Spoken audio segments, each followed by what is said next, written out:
Welcome to the Tribal Voices podcast. I'm your host, Ildiko Spinfisher.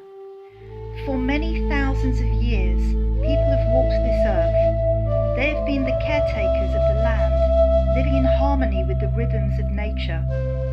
Spirit communicators, holding deep wisdom sacred throughout the ages. Indigenous communities who have known how to use the natural energies to maintain and restore harmony. Now you have the opportunity to listen to the guides, leaders, teachers and wisdom keepers of these communities, as Tribal Voices is the platform where they speak about their life-affirming ways of living and share with you their knowledge of how to navigate the future in a healthy and sustainable way. Now is the time to build a strong bridge between our cultures, forged through mutual respect, understanding and sharing. This is the aim of the Tribal Voices podcast. Enjoy your listening experience. Good morning to you, good afternoon, good evening, wherever you are across our wonderful planet. Thank you so much for joining us here today. This is the first episode of Tribal Voices, and I am so excited to be starting with this wonderful lady this morning, and I'd like to introduce her to you. Her name is Gaylene Pikerere Sheehan, and she's an Indigenous woman of Aotearoa, or as we know it in English, New Zealand. She's called a spiritual guide gatekeeper, and her divine purpose in this life and in this world is to guide and support those who choose to embrace their own sacred purpose and awaken themselves to serve within the heart. She is a universal visionary, and this is one of the many gifts that she shares. Spiritual knowledge with the infinite collective consciousness of creation as we move through our evolutionary moments to breathe as a traveling soul experiencing sacred human life. And she says, the time is now, the present, the gift is love. I'm absolutely delighted and honoured to welcome you here today, Gaylene, for this first episode of what I hope will be a very exciting, enlightening and sharing podcast show. So thank you so much for being here. Blessings. Kia ora there, Ildiko. Thank you. Ngā mihi. E ngā mihi to all your whānau, all your family over there. Not only those that are close to you, but all our extended whānau over there. And thank you for asking me to join you. Oh, you're more than welcome. I've been looking forward to this day for quite a while, and Spirit brought it together in the most amazing way. So here we are, and we're going to discuss some fascinating topics today that will open up the understanding and start creating a bridge of that understanding of shared experiences and different ways of viewing and interpreting this wonderful life that we live. So first of all, Gaylene, I would love to ask you about the Māori name for your land, which is Aotearoa, and I hope I am pronouncing that right. Yeah. I gave it a go this morning, and I'd love to know what the meaning of Aotearoa is and why it was called such. Well, Aotearoa, or as the rest of the world will know it as New Zealand, is Aotearoa is the land of the long white cloud. Ah.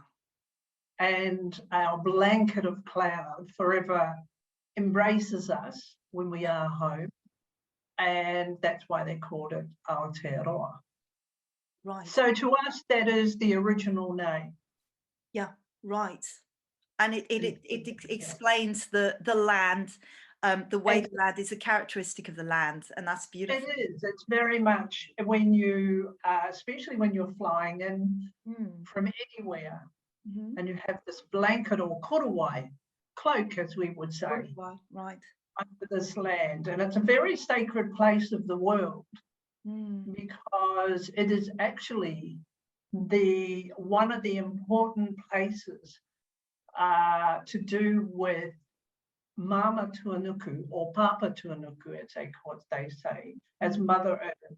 And this is about her base, very base chakra, which we call Mana Atua. Right. So there, that is an important. She's small, but she's very important. And as we know, amongst the Wahine tribe, amongst the female tribes, is the base of our very Mana Atua is important, because what do? We give birth. Yeah. You know, this is our reproduction. So how important is that? So very important. There wouldn't be a race without that. So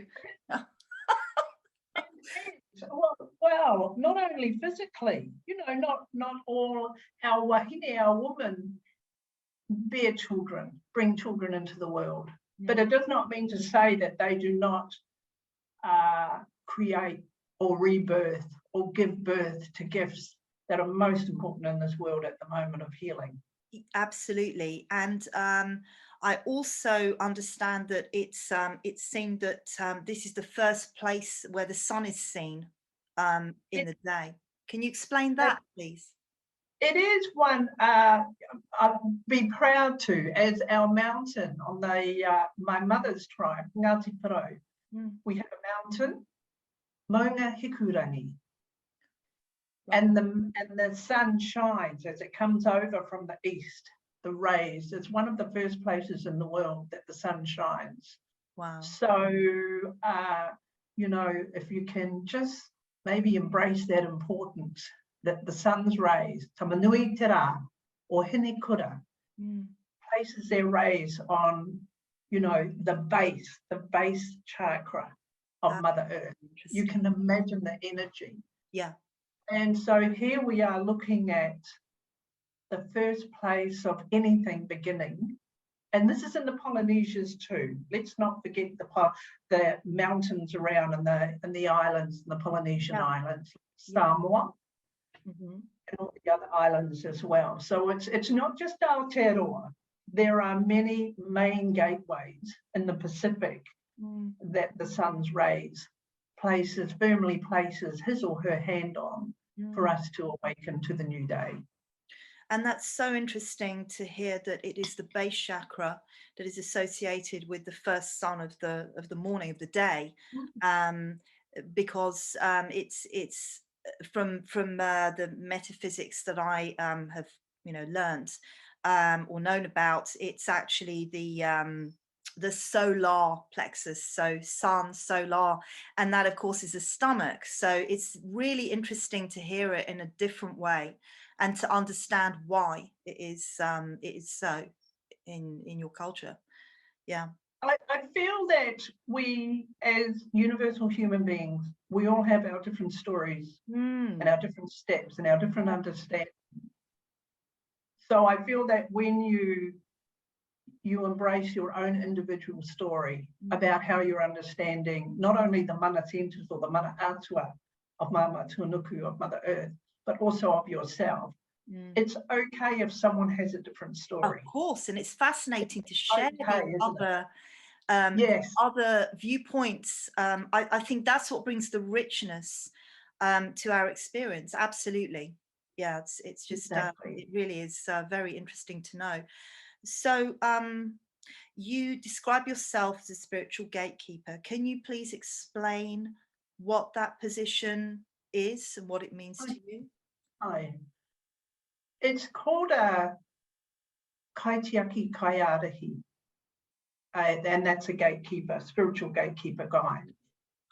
And they've been in this world since the beginning. So let's just maybe just bring it in a little bit, especially where I'm coming from my Māori side, from my Polynesian side. And there are many kaitiaki, many gatekeepers around the world, many kaiarahi. And the reason why I call myself a kaiarahi is our tipuna, our ancestors, ancestor, Maui, has been my spiritual guide, not only in this life, but in many lives. So I like myself to be a guide. I like to show that not only in my own culture, but in all cultures or all people that come for support and mentoring, that I can share in that way, I can guide. Mm. So they have, in the tribes, yes, they would have the kaiarahi, the kaitiaki. Right. In the earth, in the elements, they have kaitiaki, they have gatekeepers. Right. So the gatekeeper, there's many roles that the gatekeeper plays, and it just depends which sacred space is their role. So for me, it's simply, you know, without placing too many words of purpose, you know, and I want to tell this story quite simply rather than, it took me so long to realize what it was to be a gatekeeper, so I'm keeping this very simple. And what it is helping all our gods and goddesses that do want to have support and finding their own purpose. There's nothing more wonderful than helping someone and guiding someone and see them wake up to their own purpose. Yeah, absolutely. And I'll agree with when that. They morph into this authentic, soul-traveling person right before your eyes, because they've chosen to, you know, you're giving them tools, but they've chosen to. And so that's probably my most favorite passion, is to see others wake up in this world of healing, and this world of definitely evolution, spiritual evolution, and in the simplest of terms, and watch their light get brighter and brighter. Yes. But as a kaitiaki, there's also different. There's different gateways that I would go through, right, to help those of the masters of the heavens. There's different types of, you have to honor when you go through these gateways, you have to honor their protocols. There's definitely, like anywhere, when you go into somebody else's sacred space, there's respect, there's humbleness. So there are many gatekeepers will tell you there are many duties to perform as a gatekeeper. Right. Yeah. So and there are definitely, you know, different types of gatekeepers. There's not just the same gatekeepers, there are different types. So for somebody who is really lost, scared, jaded, what would you say would be the most important thing to focus on right now? What would be the first thing to focus on right now? Focus on something really simple and really in the present moment. And when I say that, it's all very well for me to say simple, but focus on something that you want to realize in yourself. You have to go to yourself first. You have to make that choice that you want to change. No one can do it for you. Yeah, very true. And it could be something really simple that you want to change. Leave the big stuff for later on, when you're much stronger, when you're celebrating your love and your light and your, you know, and you're looking at all the knowledge you've come through, whether it's negative or positive. Just take something simple. What can I change today in myself? With love. Yes, very good advice.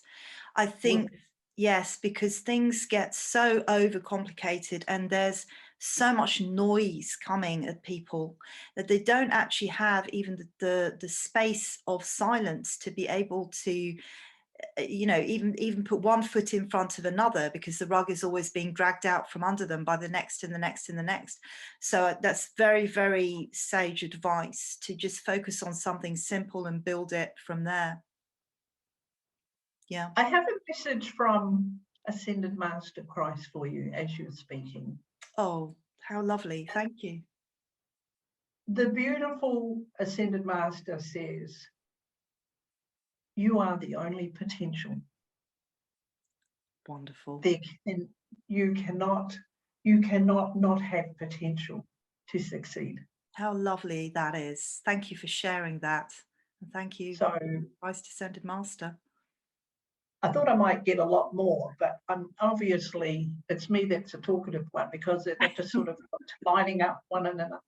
And Buddha, Master Buddha, who is also present with us, says, "My dears, stop struggling in the nothingness."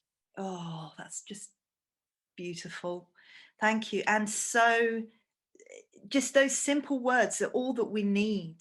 And I think the overcomplication is where we end up with the unhappiness and the uncertainness, and we let our minds come in and rule the roost. But that's so beautiful. Thank you so much for sharing that. God bless the both of you. Oh, And many blessings. also too is God, there's a lot of talk about people, some people, you know, move a bit when if I mention God, but to me, I'm mentioning the God I feel. Yes, yes. I don't want to change anybody's faith. I mention the God and my understanding. Mm. And everyone has that creator, everyone. And if we take just a little pebble of ourselves in our own universe and we skim it across that lake of visionary, being a visionary, of course, we skim it across and we watch all those ripples come out. That's all they are ripples. Yeah. And we not look at the big tidal waves of emotion, but we look at the ripples, fully aware that we are experiencing at this point, at this present moment, a big, huge change.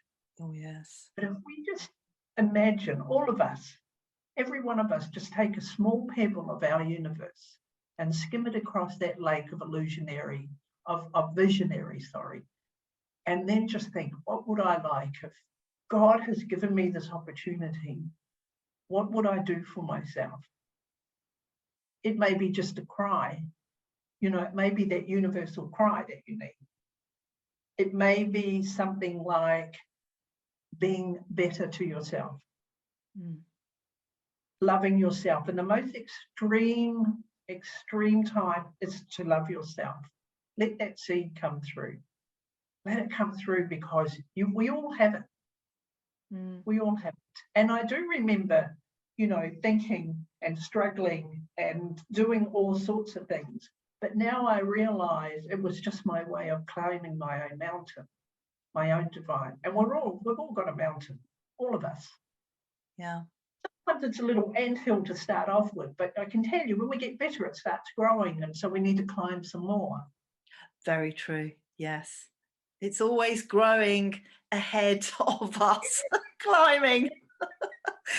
Yeah.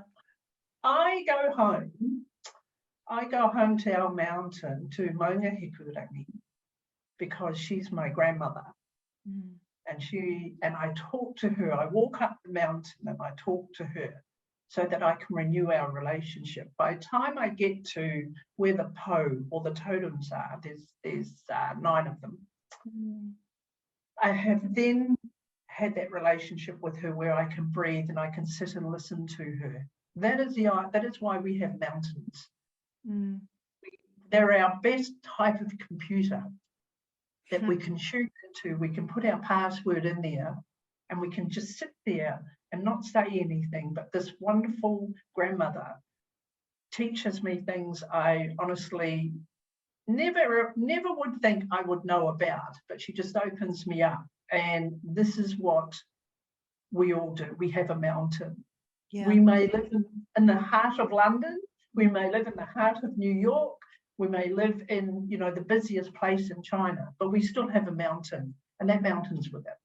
That's absolutely beautiful. And yes, listeners, I think that's such a piece of amazing wisdom that you can take into your own life and know that you have your own mountain, and that you can connect in with your mountain, and that wisdom comes in the silent spaces of connecting in with nature. And that's such a beautiful way of having a relationship with nature as well, not just going out for a walk and saying, oh, well, you know, it's a beautiful countryside. That's on one level, but the actual deeper level of understanding and connection is so important. And I think it's something that we desperately need to reconnect with.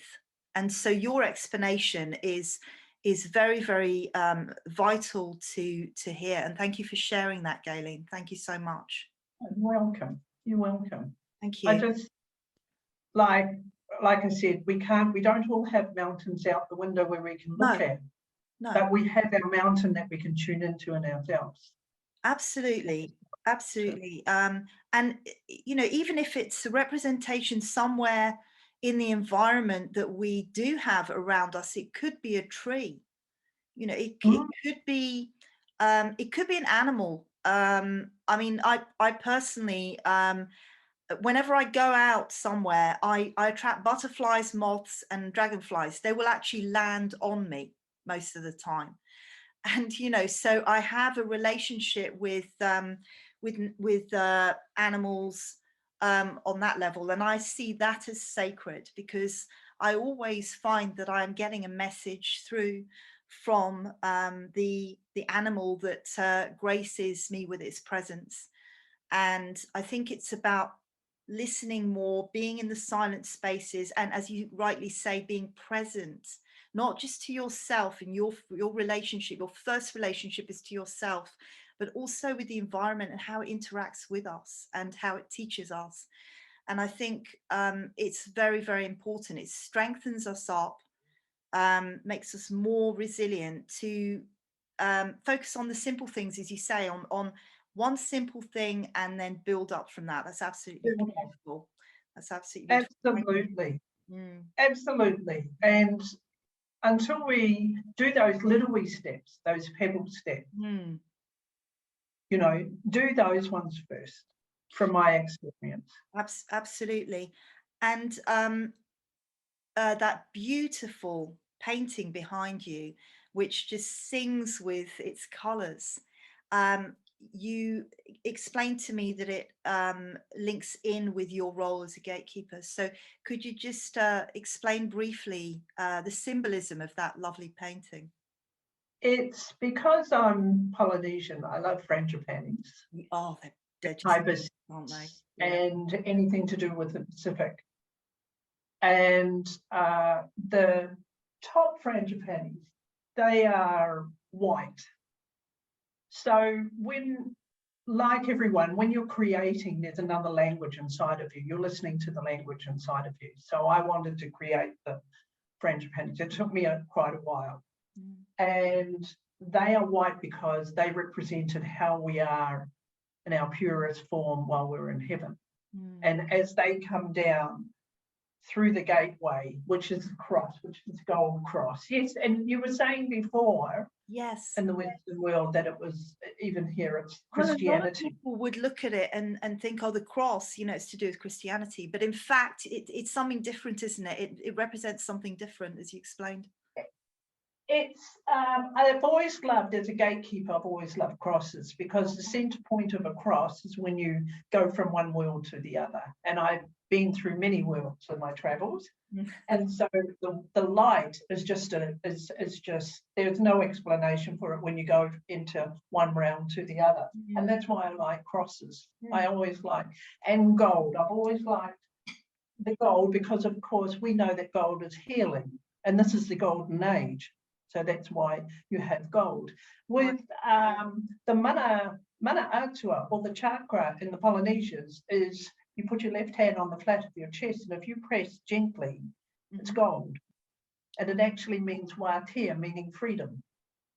Oh, and so that's how you release all your DNA cells when they're stressed. So I like to put the gold there. And then, of course, you can see the abstract frangipanis. And those ones are how we are individual when we come into this earth. We come to Mama. Beautiful. How individual we are, how colourful we are, how different we are. But we're still the same flower. Yes. You know, as much, we're still the same flower.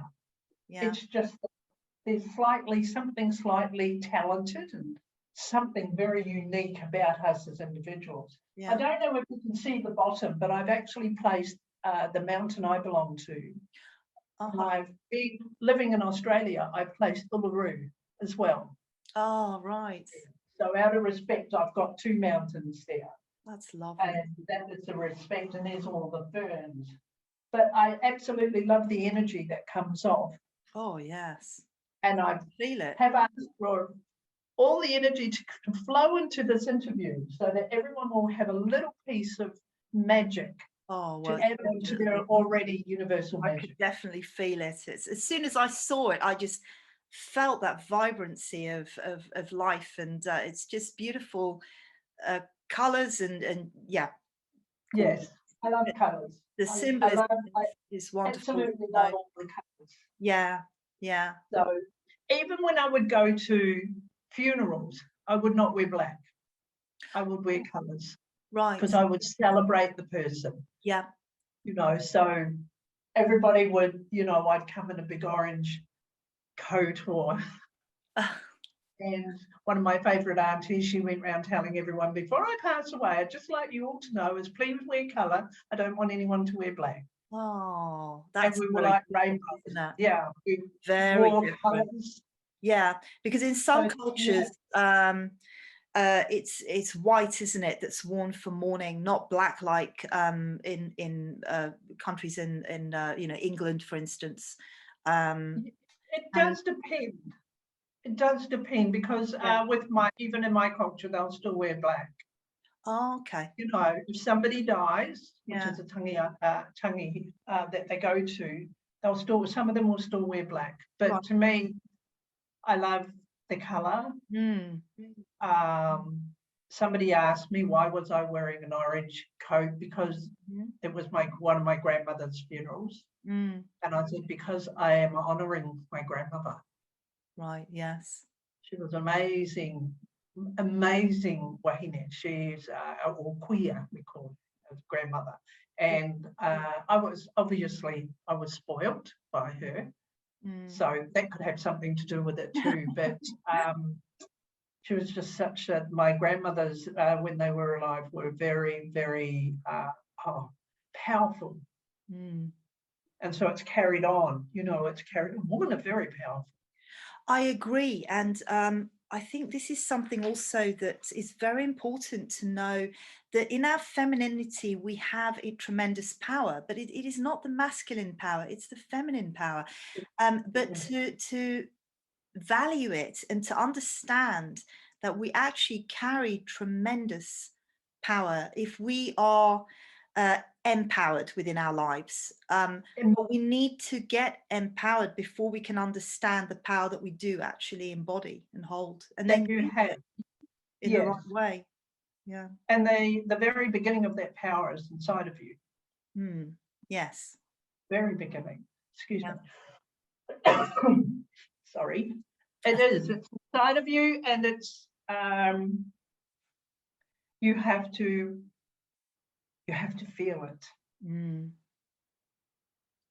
You have to get through all that numbness, whatever it is, whatever hurt it is, and feel that power. Because some of those experiences that you have are showing you a choice, or all of them are showing you a choice. Oh yes, definitely. Yeah. And yes. Yeah, I was just going to say that the book I've written, Energy Aware, I talk about the fact that many people make knee-jerk decisions which then end up in disaster because they haven't paid attention to the environment, the internal environment and the external environment, and what the alignments are. And so an instant decision made because of either fear or desire tends to lead to the path of disaster, the quickest way. Next master coming up. Okay, this is the Blessed Mother. And she says it's when we take off our jackets of the old understanding. And we allow ourselves, and that's from the past, and she says to allow ourselves to step into the present and look at our challenges, not issues, challenges from the heart, then we can move forward. Yeah. So if we keep judging what's wrong with us, I've got this and that, if we keep judging that, it won't allow us to move forward. No, very true. And I think that is the danger of how we can get stuck, because we are obsessing about the past and obsessing that we're not good enough, that we're not enough, and yet all of us are enough. We just have to stop and connect deeply in to find our own value and our own truth. And I think that's something that is going to be vitally important. People started connecting in with that last year because obviously there was no other choice. You know, many of us were at home with ourselves and just maybe a couple of other people, but we still had to find our own strength and our own truth. And I think from last year, things have moved on already, but there are many people who've discovered that that's the answer, you know, to focus on leaving the past behind. What can we do now? How can we evolve in a healthy way? And obviously, how can we heal the land? Because that is the big challenge now, is to, you know, what do we do now moving ahead to make sure that we do heal the land, and at the same time we heal ourselves. As we heal ourselves, we heal the land. As we heal the land, we heal ourselves, and it's a symbiotic relationship. Yeah. So sorry, go on. Absolutely. Look, there is one thing for us that we're never going to not have, and that's our evolution, our growth. Yeah. It depends on, you know, it depends on how we're going to treat ourselves once we start learning, or once we start becoming aware how we're going to treat ourselves. Yeah. Then we'll know how to treat the land. Yeah, absolutely. It starts with us, most definitely. Yeah. Because we're the ones that are making those choices about the environment. That's right. And our grandmother, Mother Earth, that she can shake us off anytime she wants. Yep. Yeah. And she will not do that unless there is a great necessity to do so.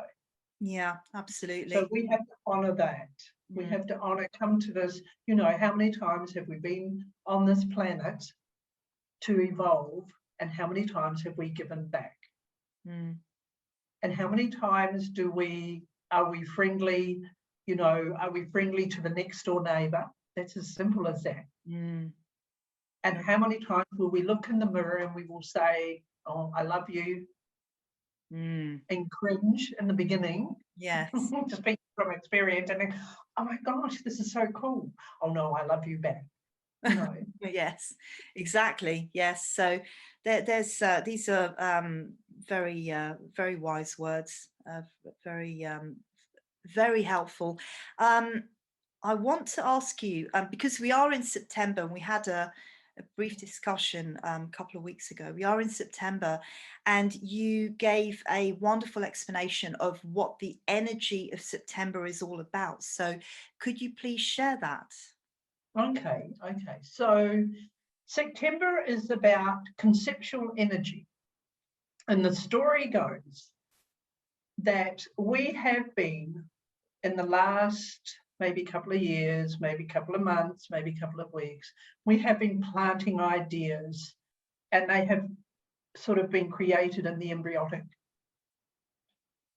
stage. September comes along, and this embryo is now a seed and wants to, over here it's spring, over here it's spring now. Yes, so it wants to find its wonderful way through all the chaos and come out, so Tamanui Tera Nikura can shine their lovely sun rays on to grow. So if you have any beautiful ideas that you've been secretly cultivating inside yourself, from the embryonic stage to the seed stage, this is now the time of it going through to take shoot, to take bud above the earth, or going through the chaos and finally reaching just that small bit of life to enable it to nurture into a flower. So this is now, that's what they call the conceptual, because it's going through a rebirthing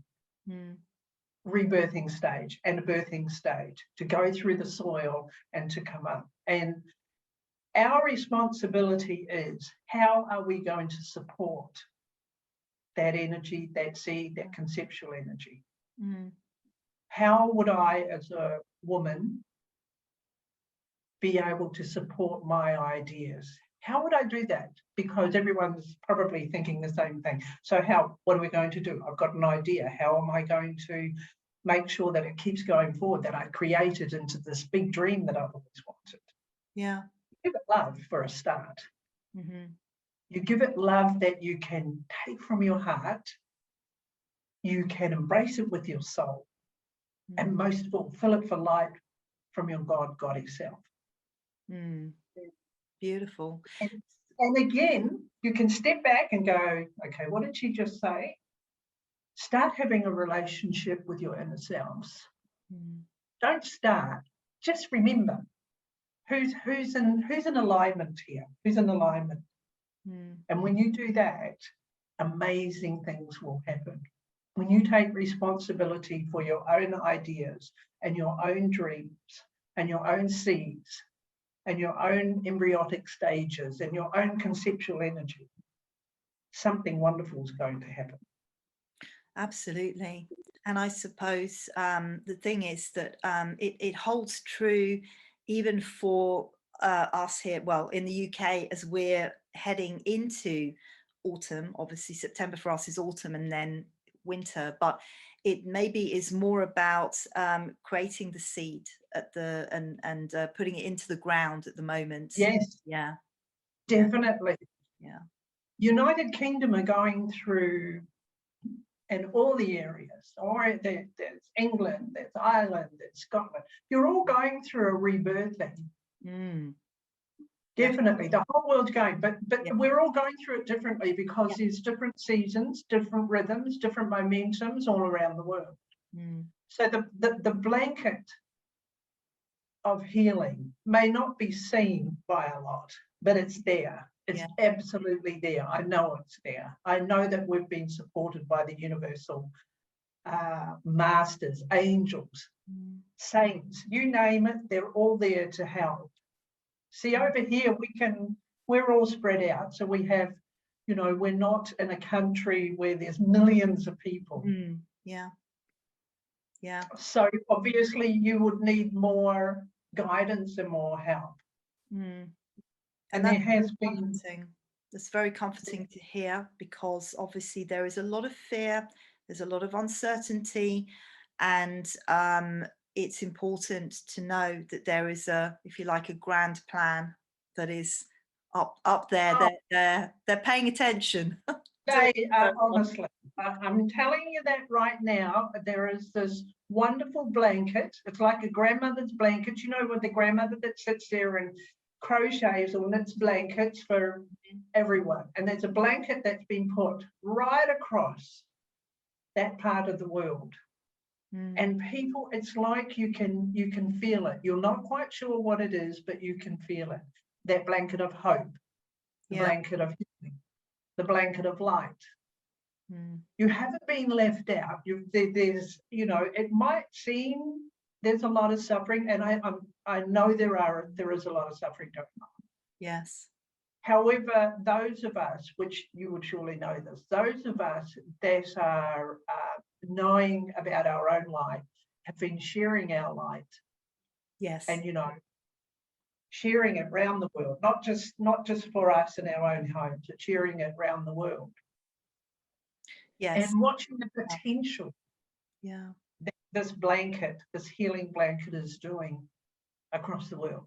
Watching. Yes, there are incredible changes happening. The positive changes, the way that people are kind of claiming themselves back, and what they're doing with themselves from this point on. They're feeling, a lot of people are feeling that they have choices now that they perhaps didn't realize they had before, for instance, which is a massive thing on its own. But you're right, because it is our time as I suppose there's a word, light workers, or light weavers. I see myself as a light weaver, and bringing all of that energy together, the intentionality, which of course is what counts, how you send, what you send out, and the intention that you send it out with. There's a lot of threads coming together from many consciousnesses, and carrying light frequencies. Absolutely, Mm. absolutely. And there I can see, as a visionary, I can see all these lights. I can see all these lights over there, and it looks like a blanket. It does look like a blanket, you know, with somebody's gone and put glitter in it, and there's all these lights. And, sparkles. yeah, very glittery blanket, and it's like these, and you can almost see the souls that are just asking. Every prayer is met. Every karakia, every prayer is met and looked at and healed and sent light, and that there's not one prayer that is not unanswered. And I feel that's the time, this is the time where we're being asked to reassess and look at our potential in a more, maybe a different step to the left or step to the right. Yeah. Oh, I remember this feeling, you know, I remember coming through the heavens and coming with this healing. You know, that's why you'll see, and you're seeing that with the younger generation, the new babies that are coming through as well. Yeah. You're seeing that their direct light, their eyes, they're just looking at, you know, grandma or grandpa, or they're looking at mum and dad, and they're just like, they're the wisdom. There's just wisdom, but they do need guidance. Of course, absolutely. The necessity for us to wake up, to embrace our own spirituality, to understand something far more than we could ever understand before, is now. Absolutely. And I also think that we're becoming, if you like, cosmic citizens, not because we are going to be traveling to Mars. That's not what I'm talking about. I'm talking about the consciousness is expanding to take in more of the universe and understanding where our place is in the universe, rather than seeing ourselves as Earth-centric. So that's a massive change as well, and it will change the consciousness, because of course it's a very fundamental stretching of perception that is going on as well. Absolutely. And your whole universe, or your whole personal universe, has a how shall I put this, there are infinite amount of consciousness, collective consciousness that we know, as even just as a human being. It's whether we want to look in that library and use that experience, or read that wonderful book, so that we can improve, not only for ourselves, that we can improve hunger, we can diminish wars.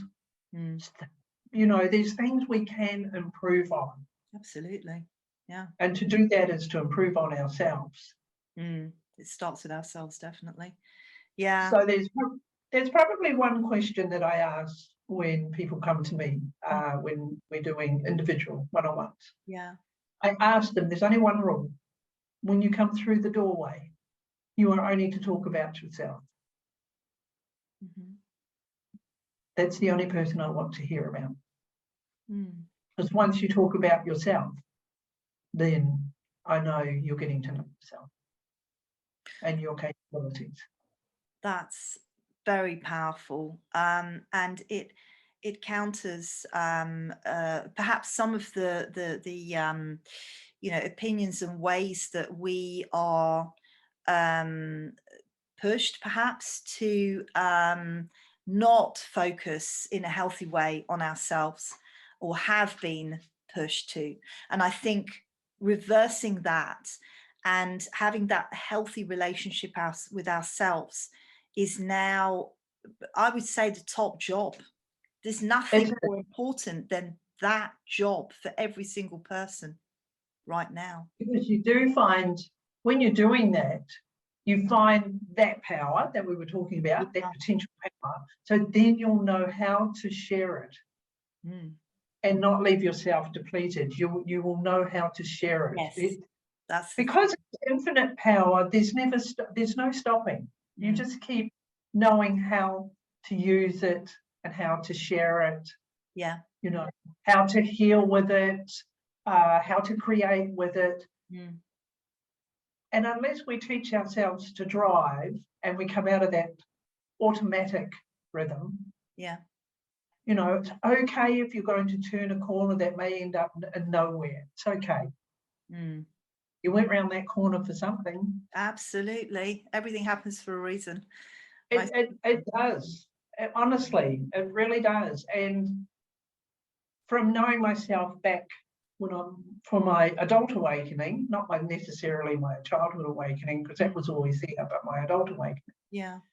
Like everybody else back in the day, way back in I think it was the 90s, you know, it was just think, overthink. Yes. And that's another thing, is allow your mind to have a rest. Oh, yeah.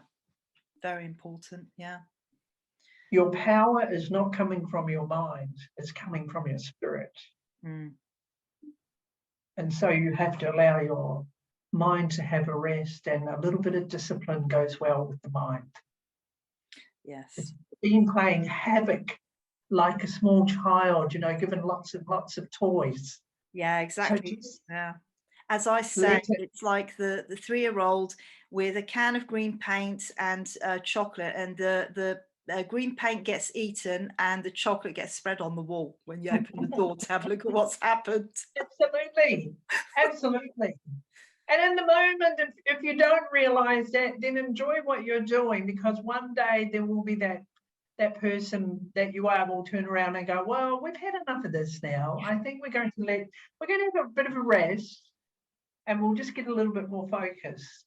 Yeah, I feel if we stop telling each other how we should feel and how we should do this and how we should do that.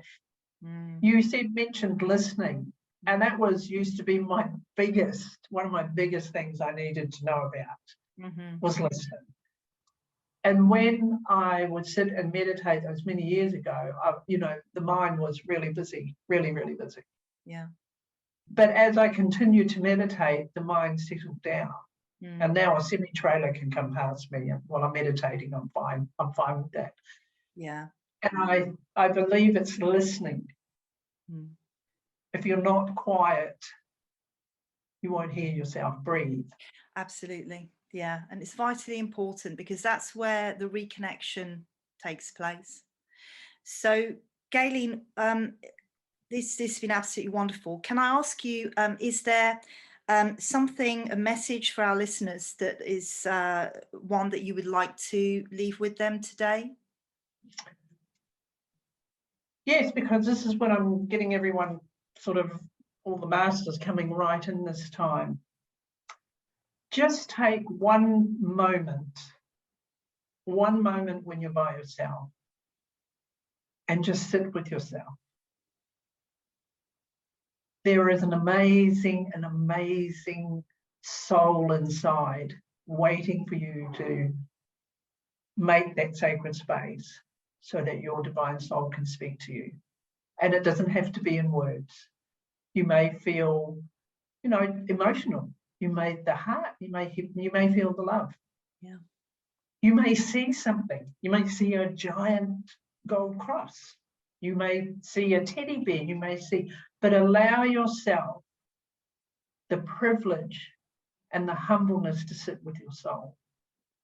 And in simple terms, 5 minutes. That's all it takes, is 5 minutes. And see what happens. And in the meantime, when I'm out there traveling around the earth, traveling around my grandmother, I'll drop a few golden teardrops in somebody's house, which I love doing anyway. And that's some little surprises, because you can do that when you visualize, you know, when you're a visionary. You can drop little, bit like Santa Claus, except things have moderned up a bit. If you have a look at the slaves now, it's pretty, you know, pretty powerful these days. Yeah. But yes, just have that conversation, that non-word conversation of sitting and helping yourself to breathe. breathe properly, breathe freely. The breath in the Māori language is called te ha, Te ha. the breath. Oh, beautiful. Thank you so much. Excuse me. Thank you so much. That's wonderful, wise words, and really appreciate you sharing that. And I'm sure that our listeners will take that to heart and will be able to use that in a very practical way. And we await the golden teardrops. Thank you so much, Gaylene.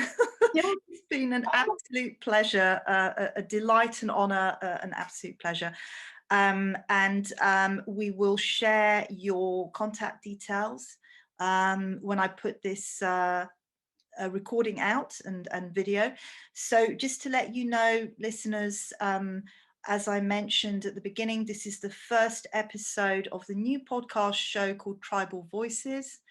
And it will be going up on a platform which is called Anchor. And also I will be putting this on my YouTube channel, which is under Ildiko Spinfisher. So we will finish here today. Thank you so very much, lovely lady, for being here. We're very honoured to have your time, your space, your wisdom. Thank you very much. Oh, ngā mihi mū, and God bless you. Thank you for having me. Thank you. You have been listening to the Tribal Voices podcast with me, your host, Ildiko Spinfisher. The platform where the guides, leaders, teachers and wisdom keepers of Indigenous communities share their life-affirming ways of living and their knowledge of how to navigate the future in a healthy and sustainable way. Visit my website liferetuning.com to listen to more amazing episodes and download your free copy of the New Year, New Era, New You playbook. A great resource, beautifully illustrated and a thought-provoking guide with top tips for living and thriving in a changing world. Just click on the link in the podcast episode notes. Join me next time for another fantastic episode. Thank you for listening.